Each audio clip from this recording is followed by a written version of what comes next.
आज बगल में रह रही नेहा बड़ी परेशान थी। उसे गृहिणी शब्द कचोटता है।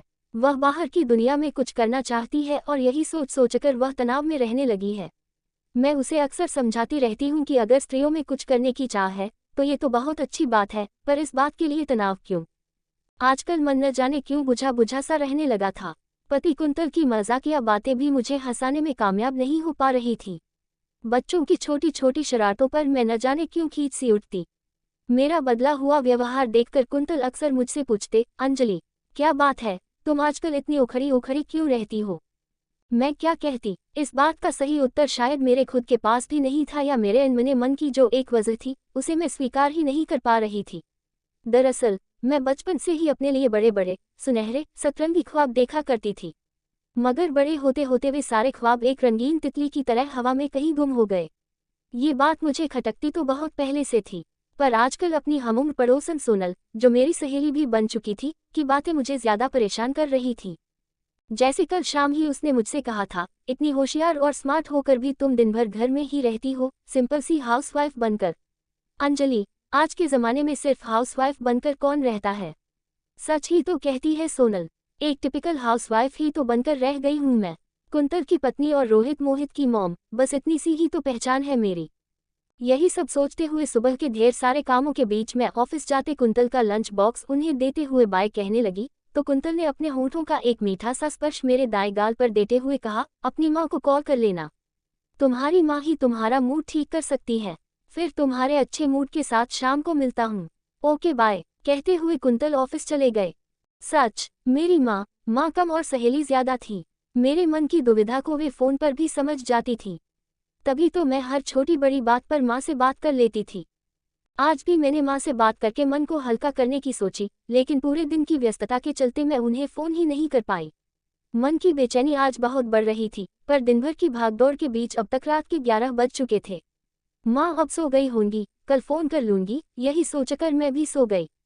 सुबह 4 बजे पलंग के बगल वाली टेबल पर रखा मेरा मोबाइल घनघनाया। देर रात और अलसुबह आए फोन बहुत सारा भय, बहुत सारी शंकाएं लिए होते हैं। हल्की नींद में मैंने फोन की स्क्रीन देखी तो पापा कॉलिंग देखकर मैंने घबराकर कॉल रिसीव किया। हेलो पापा, क्या बात है? सब ठीक तो है ना? पापा फोन पर सिर्फ 2 शब्द तुम्हारी माँ दोहराते हुए फफक पड़े। तभी हमारे पड़ोसी दुबे अंकल ने उनसे फोन लेकर मेरे मन की बुरी शंकाओं को ये कहकर पुख्ता कर दिया, कमला भाभी अब नहीं रही बिटिया। माँ चली गई। मेरे कांपते होंठों पर यह शब्द ठहर से गए। कुंतल जल्द से जल्द लैपटॉप पर बेंगलुरु से उरई जाने की संभावना तलाशने लगे। हम सूचना मिलने के दूसरे दिन उरई पहुंच पाए। अब तक माँ जा चुकी थी। मुझसे आखिरी बार मिलने के लिए माँ नहीं रुकी थी। कितना अजीब है न, जब व्यक्ति किसी लंबी यात्रा पर जाता है तो अपने आसपास के लोगों से मिलकर उनसे कहकर जाता है। बिल्कुल वैसे ही जैसे माँ वैष्णो देवी और केदारनाथ की यात्रा पर जाने से पहले मुझसे फोन पर घंटों बात करके गई थी। पर अब जब वे कभी न खत्म होने वाली अंतहीन यात्रा पर जा रही थी, तब वे मुझसे बिना कुछ कहे ही चली गई थी। आज पहली बार इस वास्तविकता का अनुभव हुआ कि जीवन कितना अनिश्चित है। मृत्यु जब हमें लेकर जाती है तब शायद हम उतने भयभीत नहीं होते जितना हम अपने किसी बेहद करीबी व्यक्ति की मृत्यु हो जाने पर होते हैं। मृत्यु के बाद केवल व्यक्ति की देह राख कर आत्मा जाती है, बाकी वह पूरा का पूरा व्यक्ति यही तो रह जाता है। ईश्वर का केवल व्यक्ति की देह मिट्टी करके उसकी आत्मा को ले जाना ठीक नहीं है। ईश्वर को उस व्यक्ति की वस्तुएं, उसकी स्मृतियां सब साथ ले जानी चाहिए, या फिर उन्हें भी देह की तरह राख कर देने की कोई जुगत बतानी चाहिए। आज मेरा पूरा पीहर दुख के अपार सागर में डूबा था। केवल घर के सदस्य ही नहीं रो रहे थे, बल्कि घर की एक एक चीज भी जैसे जोर जोर से विलाप कर रही थी। आंगन की तुलसी उदास थी। घर के मंदिर में बैठे माँ के ठाकुर जी उदास थे। माँ की जाप करने वाली माला मंदिर के पास वाली खूंटी पर लटकी उनकी उंगलियों का स्पर्श न पाकर उदास थी। वे दिन बहुत बुरे, बहुत नीरस थे। देखते देखते माँ को गए 13 दिन पूरे हो चुके थे। उनकी 13वीं के बाद पापा का मेरे भाई मनीष के साथ अमेरिका जाना तय हुआ।